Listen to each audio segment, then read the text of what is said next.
Okay,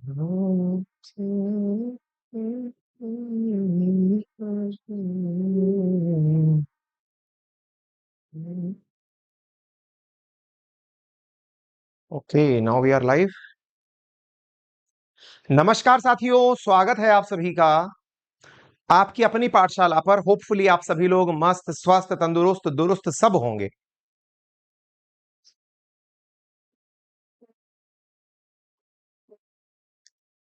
all good.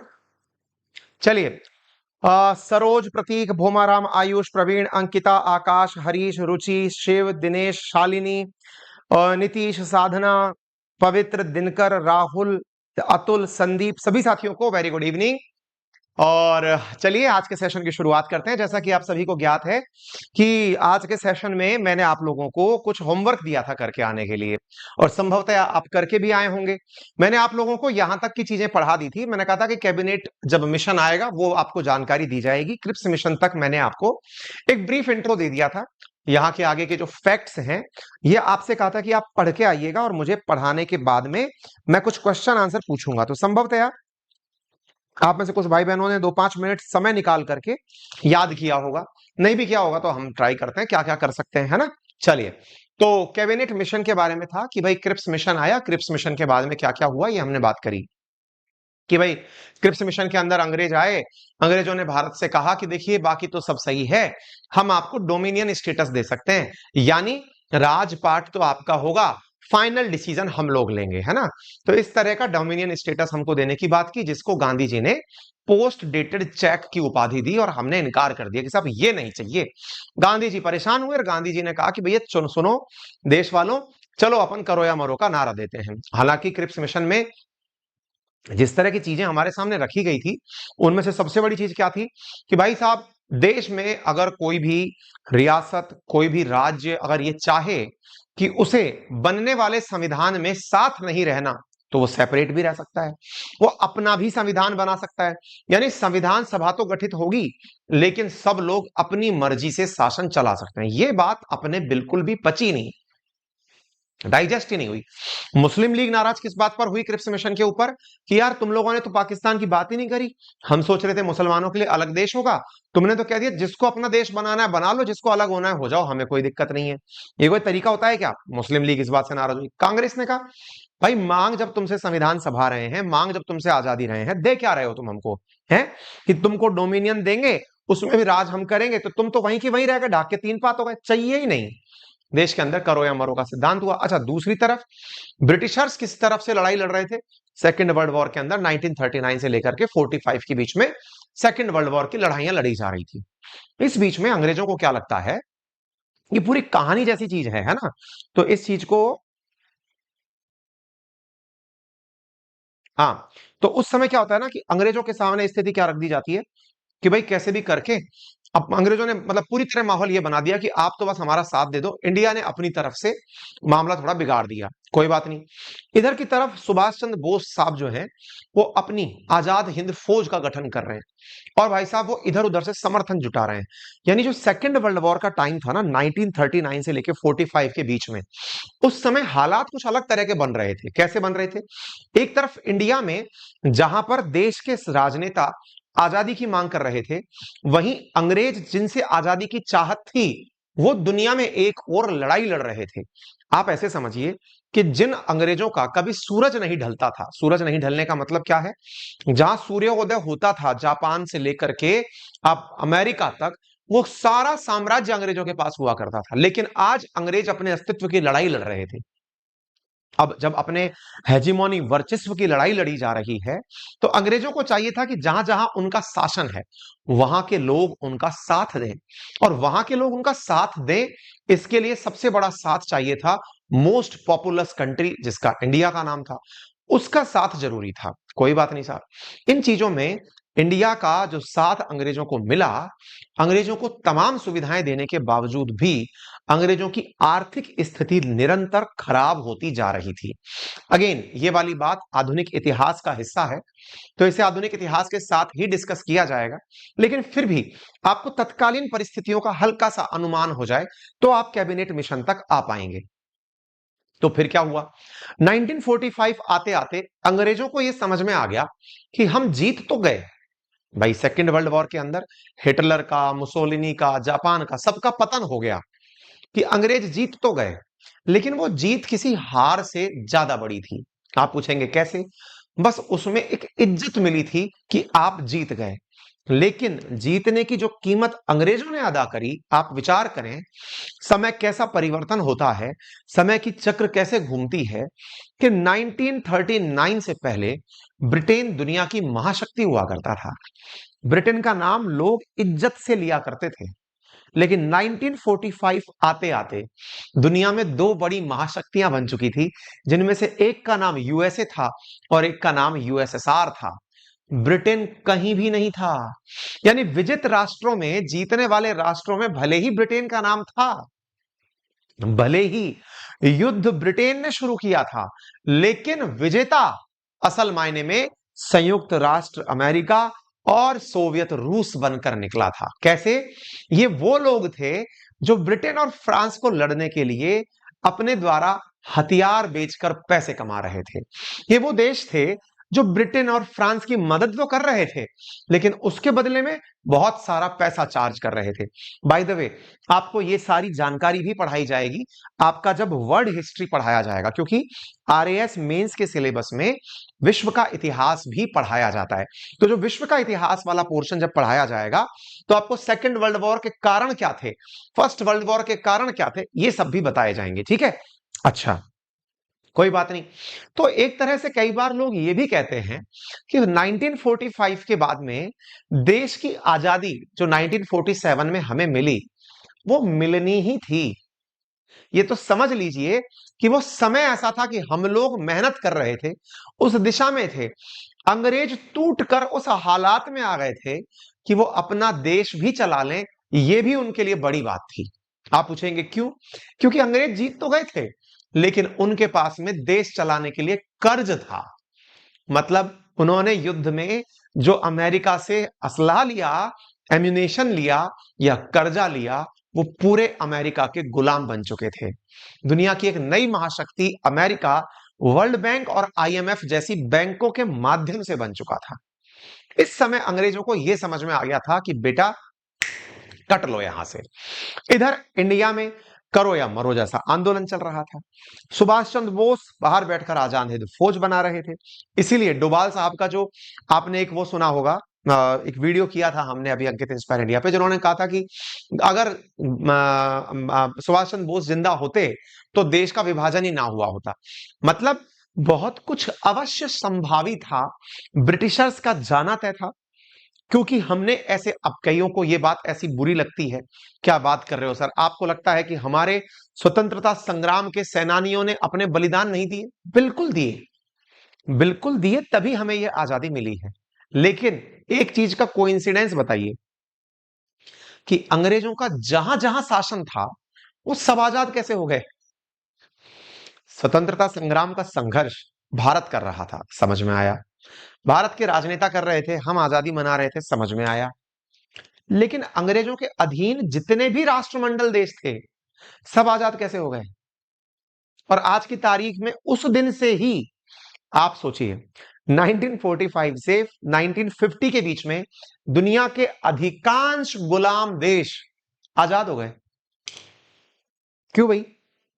बड़ा प्रश्न है। कभी अगर दूसरी तरफ बैठने का मौका मिले कि चल भाई डिबेट चल रही है और आजादी में कंट्रीब्यूशन की बात आ रही है, दूसरा पक्ष लेते हैं, तो आपके पास तर्क होने चाहिए। इंडिया जीत रहा था, ठीक है, इंडिया में आजादी आई आई समझ में आया, लेकिन यार हमारे पास गांधी जी थे, नेहरू जी थे, पटेल साहब थे, इतने स्वतंत्रता सेनानी थे, सब थे। दुनिया के और देशों के पास कौन था? वो भी आजाद हो गए। क्या हमारे नेता सबके लिए संघर्ष कर रहे थे क्या? नहीं।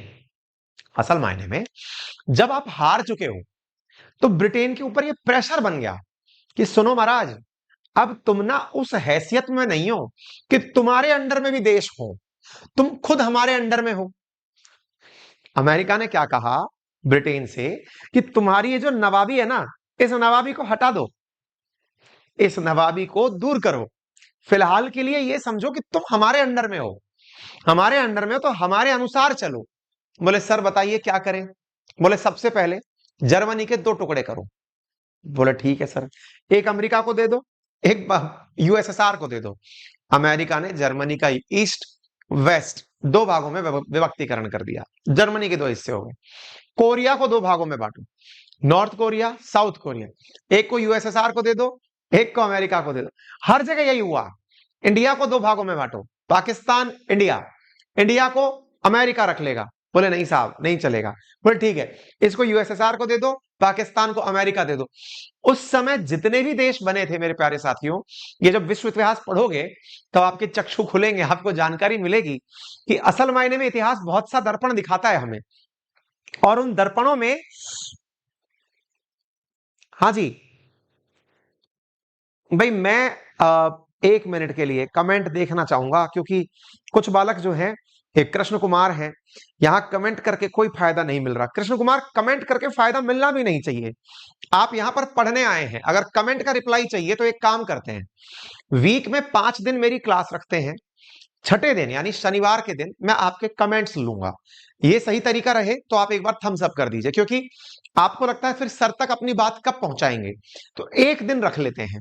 मैं अगर दिन भर आपके कमेंट्स देखूंगा ना तो मुसीबत हो जाएगी। आप समझिए, मेरे को पढ़ाना है, मुश्किल से समय इतना सीमित है, आपके लिए इतने सारे अन्य काम भी करने हैं, बच्चों की इतनी डिमांड हमारे पास आने लगी है आजकल।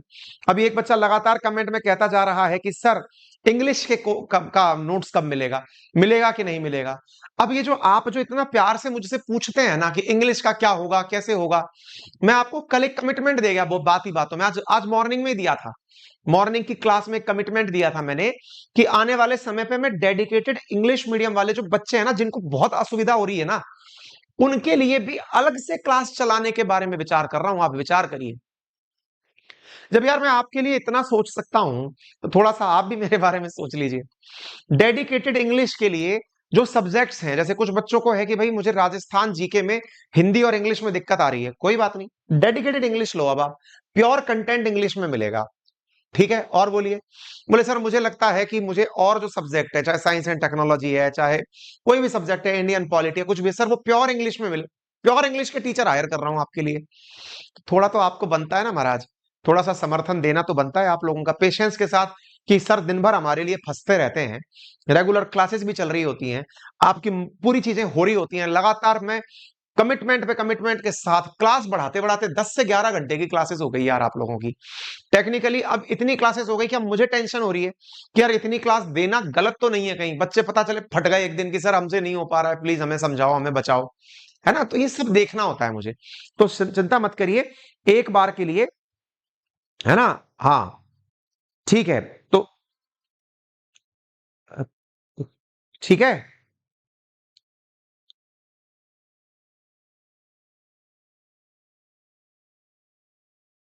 हाँ जी, ये आरएएस का बैच है, और आरएएस के बैच के अंदर इंडियन पॉलिटी चल रही है। ठीक है।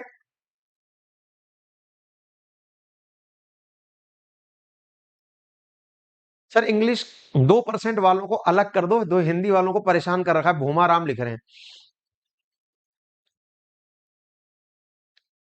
हर्षित लिख रहे हैं सर आज पॉलिटी वाली मैम से अच्छे से कनेक्ट नहीं हो पा रहे थे, हाउएवर उनका एफर्ट अच्छा था। कोई बात नहीं, 7 दिन तक उनके एफर्ट ट्राई कर लो, अगर समझ में आता है तो कंटिन्यू कर लेंगे, नहीं तो अपन तो चल ही रहे हैं ना। मेरा प्रयास ये है कि मैं कोशिश करने का मौका दूंगा, आप लोगों को जज करने का मौका दूंगा। ठीक है। ठीक है, एक काम करते हैं, मैं पोल करा के ये पूछ लेता हूं, आप में से हिंदी मीडियम कितने हैं और इंग्लिश मीडियम कितने हैं। वेट करिए।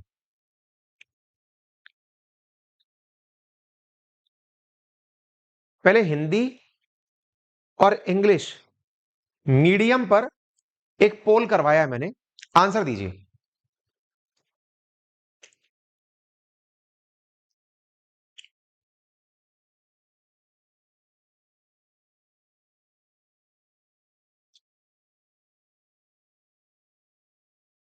लक्ष्मी सैनी लिख रही है सारथी बैच वाले हमारा पॉलिटी का बैच कैसे देख पा रहे हैं, क्योंकि सारथी बैच वालों को मैंने कॉम्प्लीमेंट्री मेरा पॉलिटी का बैच ओपन किया हुआ है। क्योंकि उनके लिए भी पॉलिटी मुझे पढ़ानी है, तो उनके लिए मैंने कॉम्प्लीमेंट्री ओपन किया कि चिंता मत करिए, आप लोगों का फाउंडेशन, क्योंकि ज्योग्राफी, पॉलिटी, इकोनॉमी, हिस्ट्री मुझे ही कराना है, ज्योग्राफी मैं करा चुका हूं, पॉलिटी मैंने यहां से ओपन कर दिया, वहां इकोनॉमी भी होगी, तो यहां पर तो 17 सब्जेक्ट है ना, उनको केवल पॉलिटी मैंने मेरी वाली खोली है। ठीक है, मैंने पोल का ऑप्शन दिया, उसमें पार्टिसिपेट करिए, पोल के अंदर पार्टिसिपेट करिए।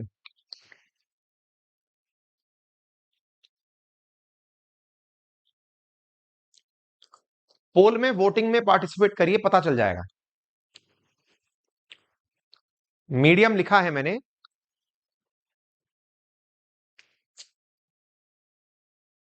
राम तातू लिख रहे हैं सर। यहां पर भी मोटिवेशन कोटेशन लगाया करिए। लगाएंगे बेटा, लगाएंगे। नीतीश लिखे सर आरएएस और फाउंडेशन भवानी दोनों का कंटेंट सेम ही रहेगा। नीतीश बेटा, जो भवानी या सारथी बैच है ना, उनके लिए मैंने आरएएस की पॉलिटी वाला जो ऑप्शन है वो खोल दिया है, ताकि आप लोगों का यहीं से पॉलिटी कंप्लीट हो जाए, है ना, क्योंकि यहाँ पे बहुत डिटेल में पढ़ाया जाएगा। तो उन बच्चों के लिए मैंने कॉम्प्लीमेंट्री ये चीज ओपन की है। एक तरफ 17 सब्जेक्ट पढ़ाए जाएंगे कंप्लीट आरएएस के अंदर, लेकिन केवल इस वाले पोर्शन में मैंने आप लोगों के लिए ये चीज खोली है। ठीक है,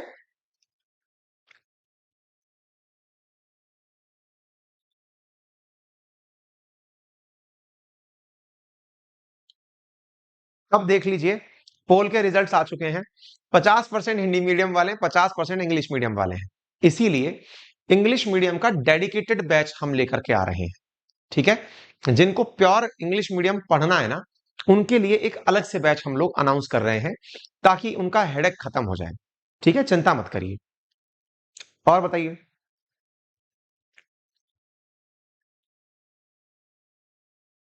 पोल में समस्या है, क्लिक नहीं हो रहा है, कोई बात नहीं, मेरे को आंसर मिल गया, लगभग 50-50% दोनों है ना। ओके, चलिए भाई, आज और कल केवल 2 ही दिन शेष हैं आपके पास, यदि आपको नोट्स चाहिए। मैं फिर से बता दे रहा हूं, आप में से बहुत सारे लोगों ने अब 15,000 में भी कोर्स ज्वाइन किया है, क्योंकि हमने रेट अब बढ़ा करके अपने कोर्स की, जिसको आप 7500 में पढ़ रहे हैं, इसकी 15,000 कर दी है। और पहले हम सोच रहे थे 1 तारीख को नए एडमिशन ओपन करने की, लेकिन मेरा मन नहीं कर रहा है एडमिशन ओपन करने का, अब बाद में करेंगे, मतलब वो जो मतलब अंदर से ना, बार बार एडमिशन ओपन करने का मन नहीं कर रहा है, बाद में करेंगे अब। तो अच्छा हुआ जिन्होंने एडमिशन ले लिया, ठीक है ना। तो कहने का मतलब ये है कि ऐसे ही जिन्हें नोट्स लेना है, वो अगर चाहें तो 28 तारीख तक अपना नोट्स ले लें। नटराज वालों को 4000 में मिल रहा है, अदरवाइज 28 तारीख के बाद में वो 6000 का मिलेगा। और हमारे पास में कोई एक्सक्यूज भी नहीं होगा बताने के लिए भाई ऐसा हम क्यों कर रहे हैं, है ना। चलिए ठीक है साहब, आगे बढ़ते हैं। कंटिन्यू करने दें, अगर अगर आपकी इजाजत हो तो मैं आगे बढ़ सकता हूं। कमेंट लिख लिख करके आप दुखी करेंगे, तो मैंने शनिवार का दिन अनाउंस कर दिया है कि आपके साथ डिस्कशन का ही चलेगा, डाउट्स ही लिए जाएंगे। ठीक है, मेरा यहां चलने वाले जितनी भी क्लासेस हैं उनसे सबसे स्लो कोर्स चलेगा, सबसे स्लो, क्योंकि मुझे आपकी प्रिपरेशन में पूरे टाइम साथ रहना है। क्यों साथ रहना है? ताकि आपकी जो चीजें हैं ना, वो सुनने के लिए मेरा होना जरूरी है, क्योंकि आप मेरे पीछे ही मेरे साथ आए हैं ना, कि अंकित सर के साथ आए हैं अपनी पाठशाला पे। तो अंकित सर का दिखना अगर आपको जरूरी है तो सर रोज दिखेंगे, लेकिन उस दिखने में मैं आराम आराम से लेकर आपको चलूंगा, बहुत तसल्ली से आप चीजें पढ़ते चलिए, चिंता मत करिए। ठीक है, चलें आगे बढ़ते हैं। तो हम कहां तक पहुंच गए? अंग्रेजों ने आजादी दिलाई, अंग्रेजों से आजादी हमें मिली, अमेरिका के द्वारा, रशिया के द्वारा चीजों को विभक्त कर दिया गया, और देश का विभाजन हमारे उस समय के काल में था। यानी कि संविधान सभा के लिए कैबिनेट मिशन का जो आना है, ये कोई बहुत बड़ी चीज नहीं थी। यानी इसमें जो चीजें लिखी जा रही थी वो ऑलमोस्ट भारत के अनुसार ही होनी थी। इसलिए 1946 में तत्कालीन ब्रिटिश प्रधानमंत्री ने, हाँ जी, ब्रिटिश प्रधानमंत्री क्लीमेंट एटली ने भारत में 3 सदस्यीय एक मंडल भेजा, 3 सदस्यीय मंडल भेजा, जिसके अध्यक्ष थे सर स्टीफर्ड क्रिप्स, और अन्य थे पथिक लॉरेंस और अलेक्जेंडर। उनका उद्देश्य क्या था? संविधान सभा का गठन करना, भारत का विभाजन करना, संविधान सभा के सदस्यों का निर्वाचन जनता द्वारा अप्रत्यक्ष रूप से करना। यह इंपॉर्टेंट टाइटल है भाई, अप्रत्यक्ष या इनडायरेक्ट क्या होता है, यह भी मैं आपको अभी बताऊंगा। टर्मिनोलॉजी है, ध्यान से समझिएगा। और सभा का एक सदस्य 10 लाख जनसंख्या पर चुना जाएगा और संविधान सभा में कुल 389 सदस्य होंगे। ये किसने अलाउ किया? कैबिनेट मिशन ने किया। यानी एक प्रकार से यह समझिए कि कैबिनेट मिशन वो मिशन था जिसने देश का विभाजन, देखिए 1945 में देश आजाद हुआ, 46 में आकर यह हालात हो गए कि चलिए सेपरेट कर देते हैं भारत और पाकिस्तान को, संविधान सभा का निर्माण करते हैं। वो संविधान सभा जिसने मेहनत करके संविधान बनाने की डिमांड रखी थी उसे बना देते हैं, ठीक है। और ऐसा करने के लिए यहां पर सारी चीजें की गई थी। उम्मीद है आप लोगों के बाद ये बात समझ में। सर नोट्स खरीदने की डेट बढ़ा दो, पैसे 5 के बाद मिलते हैं पापा को। Manish Kumar Gothwal. Manish I am very much sorry, आप चिंता मत करिए बेटा, दोबारा भी आएंगे, है ना, आप परेशान मत होइए। जब दोबारा आएंगे तब खरीद लीजिए, क्योंकि कुछ नियम अपने ऐसे हैं जिनकी वजह से हमें अपना सिस्टम चलाने में थोड़ी सहूलियत मिलती है ना। फिर कभी ऑफर आएगा तब आप देख लीजिएगा, परेशान मत होइए। चलिए, तो कहने का अर्थ क्या है, 389 सदस्य कुल मिलाकर देश के अंदर से चुनने थे। 10 लाख की जनसंख्या पर एक व्यक्ति निर्वाचित होना था। अब आपके दिमाग में सवाल बनेगा, सर 10 लाख पर एक चुनना था, इसका मतलब 10 लाख लोग वोट देने जाएंगे? वोट देने जाएंगे इसका मतलब 10 लाख लोग उस समय ही चुनाव में भागीदारी लेंगे जैसे अपने यहां होते हैं? नहीं, अप्रत्यक्ष रूप से निर्वाचन होना था। अप्रत्यक्ष का मतलब क्या होता है फिर? अप्रत्यक्ष का मतलब होता है कि जनता ने जिन्हें चुनकर भेजा हुआ है ऑलरेडी, उनके द्वारा किसी का चुनाव होना है। चलिए, आप में से कई लोग इंडियन पॉलिटी की बिल्कुल बेसिक जानकारी भी शायद ना रखते हो, और जो रखते हैं वो इसे रिलेट कर लेंगे, लेकिन मैं दोनों को ही एक चीज समझाता हूं। देखिए, आप में से संभवतया, क्योंकि आजकल के जो बच्चे हैं उन्हें 12th तक कहीं पर भी या ग्रेजुएशन में कहीं पर भी भारतीय राज व्यवस्था पढ़ने का मौका मिलता नहीं है। जो जानकारी होती है वो उन्हें न्यूज़पेपर के माध्यम से ही थोड़ी बहुत होती है, ठीक है। लेकिन अब मैं कुछ व्यवहारिक चीजें आपको याद दिलाता हूं। आप में से जितने भी साथी किसी भी राज्य में अगर रहते हैं तो उन्हें उनकी राज्य की राजधानी में एक विधानसभा दिखाई देती है। उम्मीद है आप सभी ने अपने राज्य की विधानसभा जरूर देखी होगी।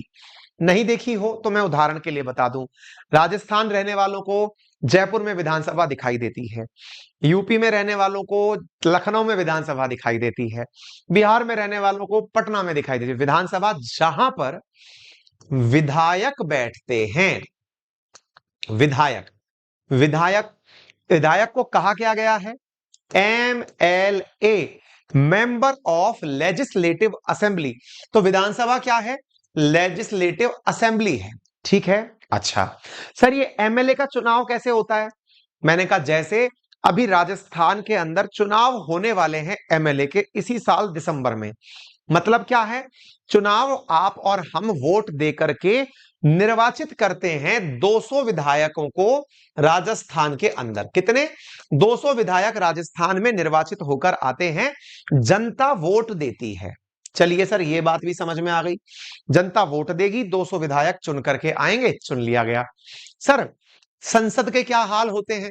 मैंने कहा भारत की जो संसद है जिसको लेकर के अभी काफी बवाल मचा हुआ है, वो कहां पर स्थित है? दिल्ली में स्थित है।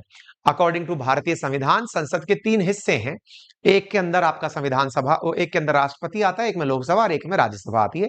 संभवतः आपने लोकसभा और राज्यसभा का नाम सुना हो। अभी आपने भारत की नई अभी लोकसभा का, अभी नई संसद का इनॉग्रेशन होते हुए देखा होगा, ठीक है ना। ऐसे ही भारत की जो नई संसद है उसके अंदर 2 हाउसेज हैं, लोकसभा और राज्यसभा। संसद को अंग्रेजी में कहते हैं पार्लियामेंट। क्या कहते हैं? पार्लियामेंट। पार्लियामेंट के मेंबर को कहेंगे MP।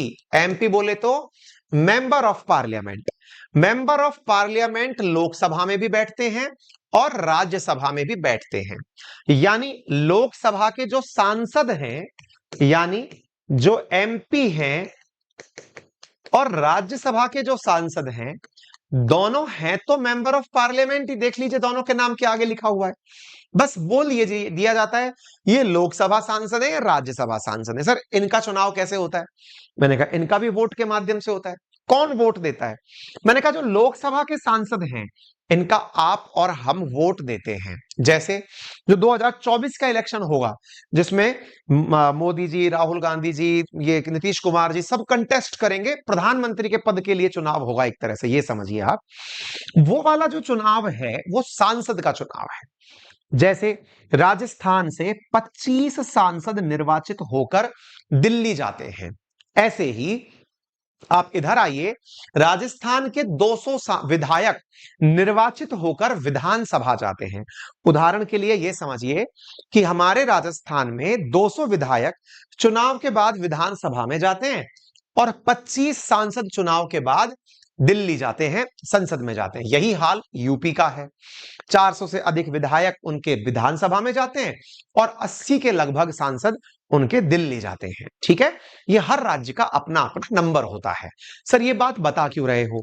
मैंने कहा डायरेक्ट और इनडायरेक्ट इलेक्शन के लिए बता रहा हूं। बोले मतलब?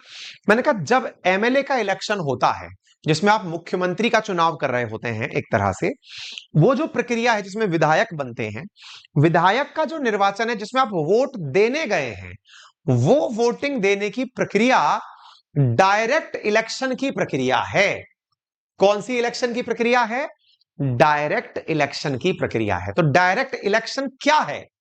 जिसके अंदर आप अपने नेता को खुद चुनते हैं, that is a direct election. Direct election को आप क्या बोलते हैं? प्रत्यक्ष निर्वाचन। फिर दूसरा है अप्रत्यक्ष निर्वाचन, यानी इनडायरेक्ट इलेक्शन। सर ये इनडायरेक्ट इलेक्शन क्या होता है? मैंने कहा अब इनडायरेक्ट इलेक्शन के बारे में जान लीजिए। इनडायरेक्ट इलेक्शन क्या है उसे भी समझिएगा। इनडायरेक्ट इलेक्शन में क्या है मैं वो भी बताता हूं। यहां पर देखिए, हम्म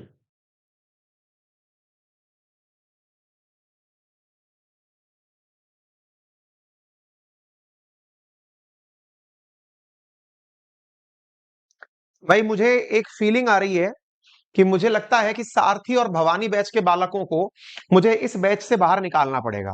बड़ा चरस बो रखा है कमेंट बॉक्स के अंदर।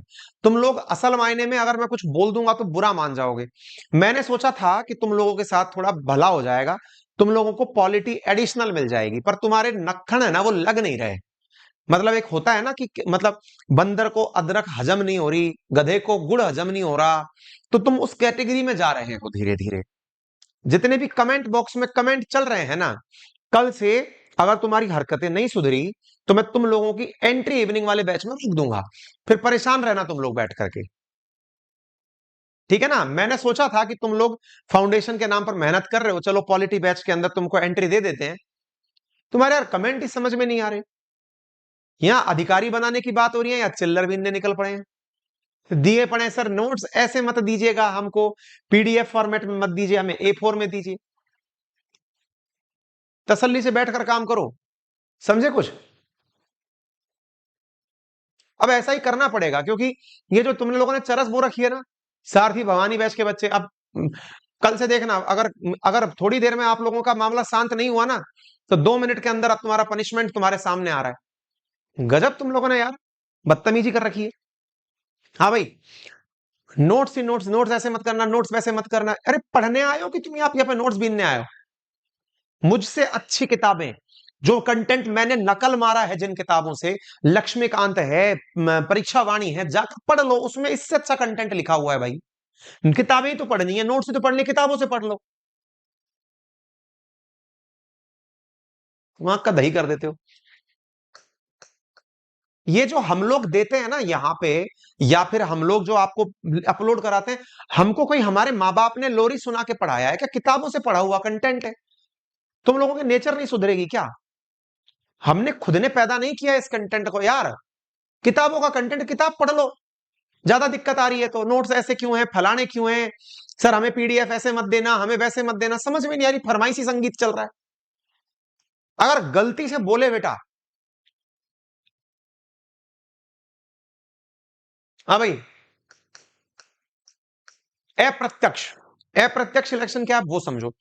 अप्रत्यक्ष में क्या होता है जी, कि यदि आपने जिन्हें चुना वो अपने में से किसी और को चुने, जैसे अभी तक हमने राज्यसभा की बातें नहीं करी, हमने इनकी बात कर ली, कि राजस्थान के 25 सांसद हम चुनकर भेजते हैं। हमने इनकी बात कर ली, 200 विधायक हम चुनकर भेजते हैं। राज्यसभा में बैठने वाले कहां से आते हैं? राज्यसभा में आते हैं इनडायरेक्टली चुन करके। सर ये इनडायरेक्टली क्या होता है? इनडायरेक्टली का मतलब हुआ मैंने चुने 200 विधायक और 200 विधायकों ने और किसी आदमी को वोट दे करके सांसद बनाया।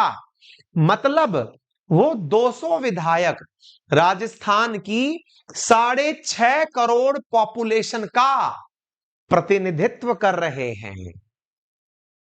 राजस्थान की 6.5 करोड़ पॉपुलेशन का 200 विधायकों ने प्रतिनिधित्व किया है और इन 200 विधायकों ने सांसद चुना है और वो सांसद कहां जाके बैठेगा? राज्यसभा। अब कोई आपसे पूछे कि भाई राजस्थान वालों तुमने राजस्थान से कितने सांसद भेजे राज्यसभा में? मैंने कहा भाई 10 भेजे थे। तो बोले ये जो 10 भेजे ना तुम लोगों ने, अंकित अवस्थी क्या तुमने वोट दिया था क्या राज्यसभा के लिए? मैंने कहा भाई मैंने तो वोट नहीं दिया। बोले ठीक है, और एक काम और करूंगा यार, मैं ना अभी बताता हूं, अभी मेरे दिमाग में एक आइडिया आया आपको पढ़ाते पढ़ाते, पहले सुन लो। राज्यसभा के लिए बात करी कि भाई अंकित अवस्थी तुमने वोट दिया क्या राज्यसभा के अंदर? भाई मैंने कहा मैंने तो नहीं दिया यार। बोले कोई बात नहीं, अगर अंकित अवस्थी तुमने वोट नहीं दिया तो ये सांसद राजस्थान से चुनकर कैसे आए? मैंने कहा अभी बताता हूं। मैंने विधायकों को वोट दिया था, उन विधायकों ने 10 प्रत्याशियों को वोट दिया, चुन करके वो सांसद बन गए। तो ये चूंकि आए तो राजस्थान से ही है, लेकिन मेरे विधायक ने इनको चुना है, यानी इनका निर्वाचन मेरे द्वारा इनडायरेक्टली हुआ है। दैट इज अप्रत्यक्ष निर्वाचन। कौन सा? अप्रत्यक्ष निर्वाचन। तो अप्रत्यक्ष अर्थात इनडायरेक्ट, समझ में आया? इनडायरेक्ट इलेक्शन समझ में आया? इनडायरेक्ट इलेक्शन क्या है? जब आपने जिन्हें चुना उन्होंने किसी और को चुना तो वो अप्रत्यक्ष निर्वाचन है। ऐसे ही भारत के राष्ट्रपति का निर्वाचन कौन करता है? हमने लोकसभा और राज्यसभा में जो सांसद चुनकर भेजे और विधानसभाओं में जो विधायक चुनकर भेजे, इन्होंने राष्ट्रपति को वोट दिया। तो देश की जनता ने जिन्हें चुना उन्होंने राष्ट्रपति को चुना, यानी देश की जनता ने अप्रत्यक्ष रूप से राष्ट्रपति को चुना है। तो अब बोलो, क्या आपको प्रत्यक्ष और अप्रत्यक्ष निर्वाचन समझ में आया? एक बार थम्स अप करिए, क्या आपको यह क्लियर हुआ? बताएं जल्दी, थम्स अप करके कमेंट बॉक्स में बताइए, क्या आपको समझ में आया? इन सब की प्रक्रिया पढ़ेंगे अपन, राष्ट्रपति का निर्वाचन कैसे होता है ना, सबका चुनाव पद्धति पढ़ेंगे, संसद पढ़ेंगे, विधानसभा पढ़ेंगे, लेकिन एक यहां पर लिखा आ गया था इसलिए वो समझाने का प्रयास किया है।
क्लियर? सभी को समझ में आ गया? चलिए,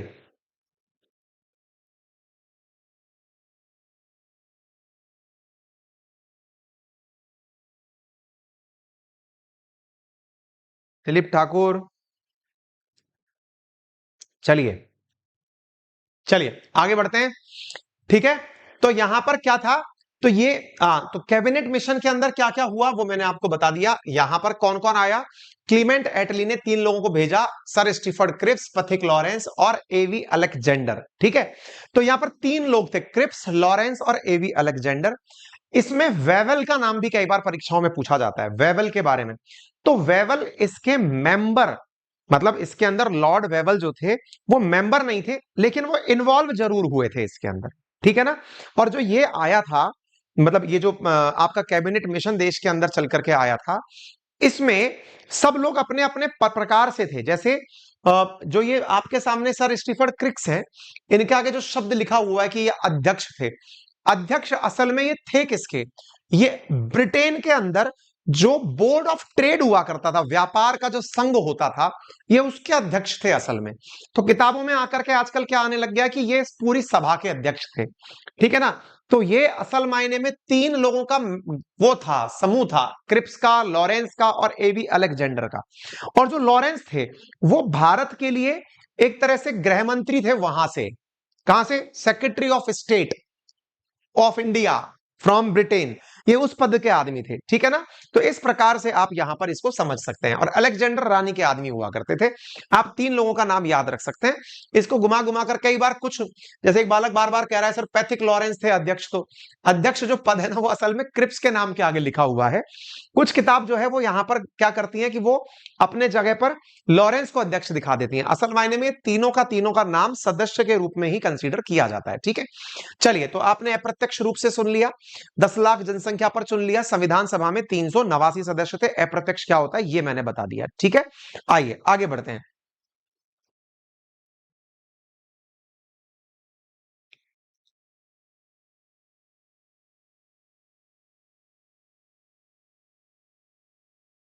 हाँ जी, क्लियर है। चलिए आइए, तो 389 सदस्य थे, ये समझ में आ गया।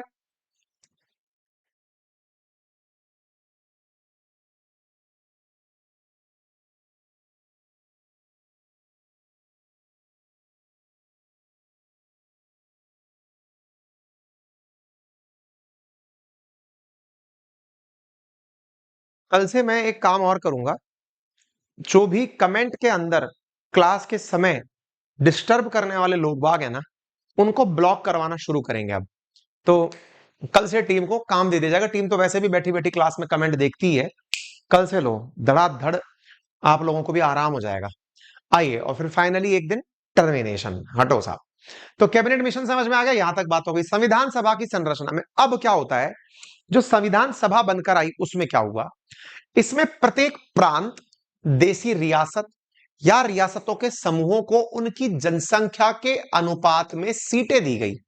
कुल कितनी सीटें दी गई, 389 सीटें दी गई। अब यहां पर एक तथ्य देखने लायक है, 296 ब्रिटिश भारत से थी और 93 सीटें रियासतों से थी। अब यह समझ में थोड़ा कम आता है, 296 थी, ठीक बात है, और यहां पर 93 रियासतें लिखी हुई हैं। यहां सर एक चीज समझ में नहीं आ रही, 6 और 3 9 और 9 18, ये समझ में आ गई, ये क्या लिखा है सर, प्रत्यक्ष शासन वाले प्रांतों से, 4 सीटें मुख्य आयुक्तों वाले प्रांतों से, थोड़ा ऊपर से जा रहा है मामला, था क्या थोड़ा सा बताइए।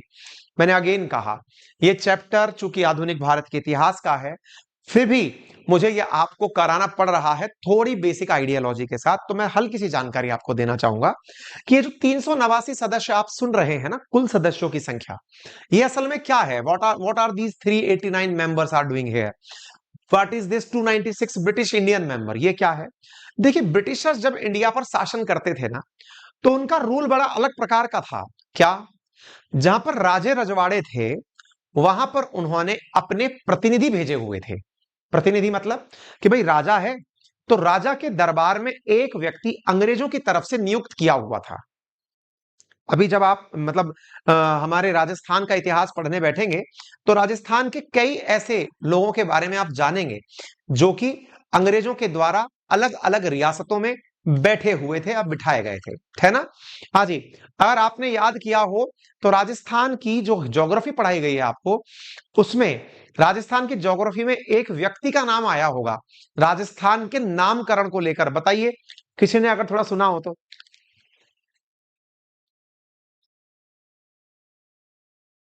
एक मतलब किसी अंग्रेज का नाम आया है, इसके अनुसार राजस्थान का नाम ये, राजस्थान वाले ज्योग्राफी वाले सर ने पढ़ाया होगा किसी अंग्रेज का नाम। राजस्थान के अंदर, ज्योग्राफी के अंदर बताइए, उससे आपको थोड़ा सा चीजें समझ में आने लगेंगी। मतलब अंग्रेजों के शासन काल में भी राजशाही हुआ करती थी, यानी राजा का शासन हुआ करता था। अंग्रेजों ने क्या कर रखा था कि वो डायरेक्ट राजा से पैसे लिया करते थे कि राजा जी, आपको अपना शासन चलाना है, हमें इतना पैसा भेजो, नहीं तो फिर हम आपका राजपाट अपने अंडर में ले लेंगे। कर्नल जेम्स टॉड का नाम आया था। समझ में आया? अंग्रेजों के द्वारा राजस्थान में प्रतिनिधि थे वो, अंग्रेजों के राजघरानों में उदयपुर भी रहे, कई जगह उन्होंने राजस्थान के अंदर अंग्रेजों का प्रतिनिधित्व किया है। आप 1857 की क्रांति इन राजस्थान जब पढ़ेंगे, राजस्थान की जो हिस्ट्री के अंदर, तब भी कई अंग्रेजों के नाम आपको पढ़ाए जाएंगे। तो वो अंग्रेजों के द्वारा रियासतों में नियुक्त किए हुए लोग हुआ करते थे। मतलब कई जगह जैसे कुछ बच्चे लिखेंगे सर वो सहायता संधि के तहत लिए गए थे, वेवल वाले प्लान के तहत। आप उसको ऐसे समझिए कि अंग्रेजों ने ये कह रखा था कि भैया देखो, अपन को पैसा चाहिए, उस स्थिति में एक काम आपको करना है। क्या? राजा जी, शासन चलेगा आपका, हमारा एक आदमी आपके दरबार में रहेगा, उसकी नजर आपके सब कामों पर रहेगी। आप में से कुछ लोग पूछेंगे सर राजा लोग क्या इतने डरपोक हुआ करते थे क्या कि वो अंग्रेजों की बात मानते थे? यार अंग्रेजों ने उनके साथ में बड़ा अत्याचार कर रखा था। क्या अत्याचार कर रखा था? अंग्रेजों ने उनकी सेना को है ना कमजोर कर दिया था। कैसे? अंग्रेजों ने उनसे ये कहा, और देखो ये बड़ा मतलब इंटरेस्टिंग चीज था जो आपको समझनी चाहिए। अंग्रेजों ने राजाओं को कैसे अपने वश में किया? 1857 की क्रांति से पहले तो खैर बहुत बुरी तरह से राजाओं के साथ में उन्होंने बर्ताव किया। क्या कहा? चार राजा है मान लो, एक राजा जी बैठे हैं यहाँ पे, एक राजा जी, दूसरे राजा जी, तीसरे राजा जी, चौथे राजा, चार राजा है मान लो, है ना? अब राजाओं के साथ क्या होता था? राजा अपने राज्य को, जैसे आज इंडिया है, इंडिया का पीएम इंडिया को इंडिया ही समझेगा ना भाई, पाकिस्तान को तो दुश्मन ही समझेगा। ऐसे ही मान लो कोई एक्स राज्य है, एक्स राज्य, जैसे मान लो कि मैं अलवर की बात कर रहा हूं, अलवर एक राज्य है, तो अलवर का जो राजा होगा वो क्या समझेगा कि भाई जयपुर वाला मेरा दुश्मन है। ऑब्वियस सी बात है, जैसे इंडिया वाला पाकिस्तान को समझेगा कि मेरा दुश्मन है यार, मैं क्या करूं, मैं एक्स वाले का क्षेत्र अपने कब्जे में ले लूं। वाई वाला क्या सोचेगा, यार भाई मैं तो एक्स वाले का क्षेत्र अपने कब्जे में ले लूं, मेरा क्षेत्र बड़ा हो जाएगा।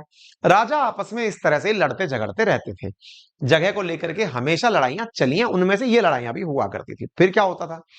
अंग्रेजों ने एक तरीका ढूंढा कि भाई इस एक्स नामक राजा के पास, जिसके पास छोटा सा राज्य है, इसके पास मान लीजिए 1000 सैनिक हैं, और इस वाई राजा के पास मान लीजिए 2000 सैनिक हैं। अब इस 1000 राजा सैनिक वाले राजा से कहा, राजा जी, बोले हाँ जी, बोले आपको एक तरीका सुनाते हैं, बोले बताइए। आप इस सेना का खर्चा देते हैं, बोले हाँ, क्यों नहीं आप अपनी प्राइवेट आर्मी ले लें। बोले सर प्राइवेट आर्मी मतलब? बोले आपके ये जो 1000 सैनिक है ना, इनका खर्चा करना पड़ता है आपको, 1000 लोग लेने पड़ते हैं, और ये सब लोग जो है ना, कोई पैदल दौड़ रहा है, ना कपड़े पहनने का सहूर है इसको, ना भाला चलाने का सहूर है, ना बंदूक चलाने का सहूर है, ट्रेनिंग ही नहीं है इनकी। तो ये हमारे सामने 2 मिनट में सरेंडर हो जाते हैं। हमारी जो फोर्स है वो फोर्स गजब की फोर्स है। बोले क्या गजब की फोर्स है? बोले हमारी फोर्स इतनी अनुशासित है, एक ध एक एक द एक तो करते हुए चलती है। बोले बहुत बढ़िया, 1 to 1, 1 to 1 पे चलती है। बोले बहुत बढ़िया, और लेफ्ट राइट करते हुए जो हमारी फोर्स चलती है, एकदम हैट वैट लगा के, नीट एंड क्लीन कपड़े पहन के, गन लगा के, अनुशासन में कि ऑर्डर दिया फायर, तो धड़ाधड़ फायर करती है। आपने देखे होंगे, किस्से सुने होंगे हमारे। बोले हाँ हाँ सर सुने, आपके तो गजब किस्से हैं। तो अगर मैं आपको ये गारंटी दूं, बोले बताओ, बोले आपकी ये जो 1000 की सेना है, बोले हाँ, इसका खर्चा क्या आता होगा आपका? इस 1000 की सेना को रखने का खर्चा क्या आता होगा? भाई 1000 तो सैनिक, दूसरा 1000 सैनिकों को तनख्वाह दो, फिर उनको जमीनें दो, फिर उनको पकड़ो और ये करो ये सब करो। बोले हाँ, कितना खर्चा आता होगा लगभग? बोले सर उस समय के हिसाब से अपन बात करें साहब, लाख रुपया आ जाता महीने का साहब, उस समय पैसा बहुत महंगा होता था ना, लाख रुपया साहब मेरा खर्चा, बस।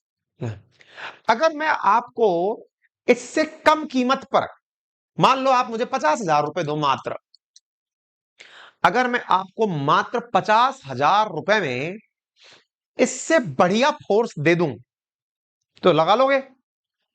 बोले लेकिन सर कोई हमारे लिए क्यों मरेगा? आप उसकी चिंता छोड़िए, आपके लिए जान देने वाले हम हैं। आपको 50,000 में अगर हमने फोर्स दे दी साल भर की, कैसा सौदा है? सर ये तो बहुत ही बढ़िया बात है, ना तो हमारे लोग मरेंगे, हमारा आधा खर्चा बढ़ेगा, राज्य का राजस्व बढ़ेगा। बोले राजा जी सोचो, अगर हम आपको एक गारंटी और दे दें। बोले क्या गारंटी दोगे महाराज? बोले अगर हम आपको यह गारंटी भी दे दें कि आपकी सेना पर, आपके राज्य पर अब कोई हमला ही नहीं करेगा। 50,000 रुपए से तो आपके 1,000 आदमी हमने यही रख दिए, ये तो हमारी तरफ से हमने रख दिया, आप चिंता मत करो, यहीं रहेंगे, यहीं खाएंगे, 50,000 दो बस, कोई दिक्कत नहीं है। नंबर एक। और दूसरी बात सुनो, अब आपकी तरफ कोई आंख उठा के और नहीं देखेगा, ये गारंटी है हमारी। बोले क्यों? आपने 50,000 तो 1,000 सैनिकों के दिए हैं ना? बोले हाँ। अपने पास 25,000 सैनिक है, 25,000 सैनिकों में ना अपन सामने वाले की रेल बना देंगे, उसके पास तो 2,000 ही सैनिक है। आप चिंता मत करो, आप तो इंश्योरेंस की पॉलिसी ले लो।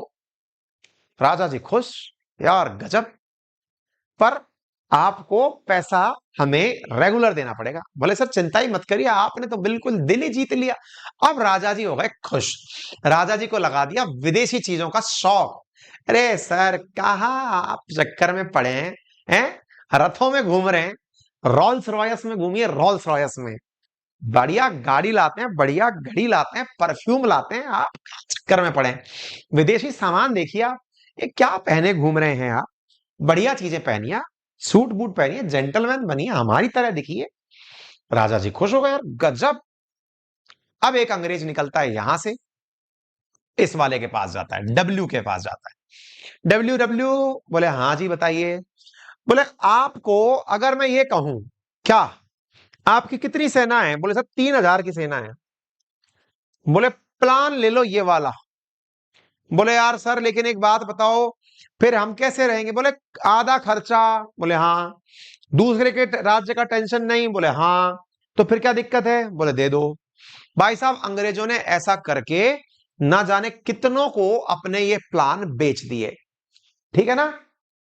एक बालक बोल रहा है बिल्कुल सही कि सर आजकल का जो नाटो है वो भी तो ऐसा ही है, आजकल का जो नाटो है वो भी तो ऐसा ही है। क्लियर है ना? क्लियर है? समझ में आ गया? एग्जैक्टली यही था। तो भैया उस समय पर ये जो सहायता संधि नामक प्लान बनाया गया ना, इसके तहत राजाओं को अंग्रेजों ने पंगु बना दिया, और पंगु ऐसा बनाया कि राजा से कहा तुम तो राजा रहो और हमें पैसे देते रहो। भाई साहब मुट्ठी भर सैनिकों से, 25,000 सैनिकों से ना जाने कितने राजाओं को, 100 से अधिक राजाओं को उन्होंने अपने अंडर में कर लिया। और राजा क्या सोचे, मैं तो राजा हूं। अंग्रेजों ने अब चाल चली, जब सारे ही राजा अंग्रेजों से सुरक्षा ले रहे हैं तो ये आपस में लड़ेंगे क्यों? आप विचार करिए, दिमाग लगाइए आप, फिर ये लड़ेंगे क्यों? अंग्रेजों ने इनके आंतरिक मामलों में दखल देना शुरू कर दिया। कैसा? राजा जी आप ये फैसला ना लें, इससे आपके राजस्व को घाटा होगा। बोले मैं आपकी बात क्यों सुनूं? बोले हमारी बात इसलिए सुनिए, यदि मैंने आपकी फोर्स हटा ली तो आपका देश, आपका राज्य तो वैसे खत्म हो जाएगा। बोले तो वो वाली बात हो गई कि आपको हमारा ही वेपन लेना है, नहीं लेना तो हम आप पे गोली चला देंगे। बोले यस। भाई साहब आज जो अमेरिका कर रहा है ना, नाटो के नाम पे, एक बालक ने कितना अच्छा पहचाना है, या रशिया कर रहा है अपने देश के लोगों को जो हथियार बेचने का काम, वो बड़ा वाला पर्सपेक्टिव था, यही सब कुछ। हथियार क्या है असल में? उस समय का डिफेंस सिस्टम ही तो था। जो काम सैनिक करते थे आज वो लोग मिसाइलें कर रही हैं, एयरक्राफ्ट कर रहे हैं। आ गई बात समझ में? अरे सर ये तो गजब चीज थी। फिर हमने कहा इस प्रकार से देश के सभी राजाओं पर इनडायरेक्टली अंग्रेजों का शासन हो गया, अंग्रेजों को चूना लगाना फिटकरी और बढ़िया पैसा आना शुरू हो गया। तो ये थी देशी रियासतें। जो आपने यहां पर पॉइंट सुना ना, ये 93 रियासतें हुआ करती थी। ये जो 93 रियासतों वाली जो कहानी है, ये कहां से आई? तो ये यहां से निकल कर आई। बोलिए बात समझ में आई कि नहीं आई? तो फिर सर ये 296 ब्रिटिश भारत क्या थे? मैंने कहा बहुत सी जगह ऐसी भी थी जहां पर राजा ही नहीं था, अंग्रेजों ने राजा फाजा सब हटा दिए। ये यूपी, बिहार, पश्चिम बंगाल, महाराष्ट्र, इनमें कई जगह ऐसे थे, राजा हटा ही दिए, बोले हटाओ भाई, अपने अंडर में शासन रखेंगे अपन तो सीधा। वो क्षेत्र जहां पर अंग्रेज खुद शासन करते थे वो ब्रिटिश भारत था। तो उस ब्रिटिश भारत में अंग्रेजों ने अपने अपने राज्य बना रखे थे, संयुक्त प्रांत, मध्य भारत, महाराष्ट्र, ऐसे करके उन्होंने अपने अपने प्रांत बना रखे थे, बॉम्बे प्रांत, ऐसे इस प्रकार के जो प्रांत हुआ करते थे वो ब्रिटिश भारत के अधीन आते थे। तो आपको उम्मीद है ये बात अच्छे से समझ में आ गई होगी, ठीक है। तो ऐसी स्थिति में 292 सीटें तो कौन सी हो गई, जो कि सीधे अंग्रेजों के अंडर में थी, कोई राजा फाजा नहीं था, ठीक है। इसके अलावा 4 सीटें जहां पर, जैसे आज क्या होता है, यूनियन टेरिटरी सुनते हैं आप, जम्मू कश्मीर, लद्दाख, दिल्ली, चंडीगढ़, लक्षद्वीप, अंडमान सुनते हैं, ऐसे अंग्रेजों के समय भी यूनियन टेरिटरी हुआ करती थी, जहां पर ये लोग अपने कमिश्नर भेजा करते थे। वो कौन सी थी, दिल्ली, अजमेर, मेरवाड़, कुर्ग, बलूचिस्तान, इनकी तरफ से 4 सीटें। यानी एक प्रकार से जैसे आज हमारे यूनियन टेरिटरी से एमपी चुनकर आते हैं, ऐसे उस समय भी यूनियन टेरिटरी हुआ करती थी, जिन्हें आपने ये प्रांत कहा। ये कौन से प्रांत थे, जो ब्रिटिशों के द्वारा डायरेक्ट शासित हुआ करते थे गवर्नर के माध्यम से। यहां पर सीधा केंद्र का शासन हुआ करता था, प्रांतीय व्यवस्था का शासन नहीं होता था। 3 प्रकार से लोग चुनकर आने लगे। 389 में से सबसे, मतलब अगर देखा जाए तो 93 रियासतों से, रजवाड़ों से, 292 प्रत्यक्ष शासन वाले प्रांतों से, और 4 सीटें कहां से निकलकर आने शुरू हुई, आयुक्त यानी कमिश्नर वाली जगह से निकलकर आना शुरू हुई। उम्मीद है आप लोगों को यह बात अच्छे से समझ में आ गई होगी। 389 कहां से निकलकर आई, उम्मीद है आपको यह बात समझ में आ गई होगी। क्लियर है, एक बार थम्स अप कर दो, यहां तक क्लियर हो गया, सारी बातें समझ में आ गया।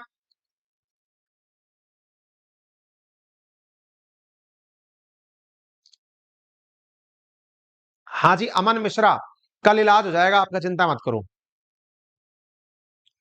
अभी से ही आपको बिल्कुल अलग किया जा रहा है, लोग मत लो, लोड मत लो,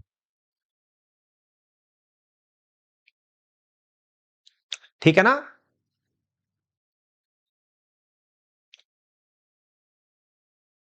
अंकुर शर्मा लिख, सर नोट्स 100% वही है क्या जो सारे टीचर पढ़ा रहे हैं। अंकुर शर्मा 100% नहीं है यार, क्योंकि नोट्स में ज्यादा लिखा हुआ है। टीचर उन चीजों को भी कई बार अवॉइड कर देता है जो बच्चे खुद से पढ़ लेते हैं, तो नोट्स में थोड़ा ज्यादा है, 100% तो नहीं है, है ना। मतलब टीचर पढ़ाएगा 70% चीजें, बहुत सारी चीजें आपसे पढ़ने की अपेक्षा रखता है कि आप खुद पढ़ें, तो नोट्स में थोड़ा कंटेंट ज्यादा है यार, ठीक है ना। हाँ जी, ठीक है। तो संविधान सभा का निर्वाचन आनुपातिक प्रतिनिधित्व प्रणाली एकल संक्रमणीय मत के आधार पर हुआ। ये क्या होता है ये भी मैं समझा दूंगा आप लोगों को, इसमें थोड़ा सा समय लगेगा, कल इस टर्मिनोलॉजी को समझाते हैं आपको। तो ये बात थोड़ी सी है, फैक्चुअल चीजें आप लोग इसको याद कर लीजिएगा। बाकी फिर से एक बार का समय दे रहा हूं इन फैक्ट्स को याद करके आने का। कंटेंट कल मैंने अपलोड करवा दिया था, आप एक बार उन्हें निकलवा लीजिएगा और वहां से पढ़िएगा, ठीक है। चलिए साहब, फिलहाल के लिए इतना ही। बाकी मैं फिर से आप सभी को याद दिला दूं, यदि आप में से कोई भी साथी नटराज बैच का जो विद्यार्थी है, अगर वो राजस्थान के complete Hindi, English, maths, reasoning, history, geography, polity, economy सबका सिलेबस लेकर के कंप्लीट नोट्स चाहता है, तो उसे 4000 रुपीज में हैंड रिटन नोट्स कल मध्य रात्रि तक उपलब्ध कराए जा रहे हैं। अगर आपको लेना है तो आप उन्हें ले लें, अदरवाइज फिर वो परसों से 5999 के लिए सबके लिए हो जाएंगे, है ना। बाकी मर्जी आपकी है। थैंक यू सो मच, अपना ख्याल रखें, फिर मिलते हैं।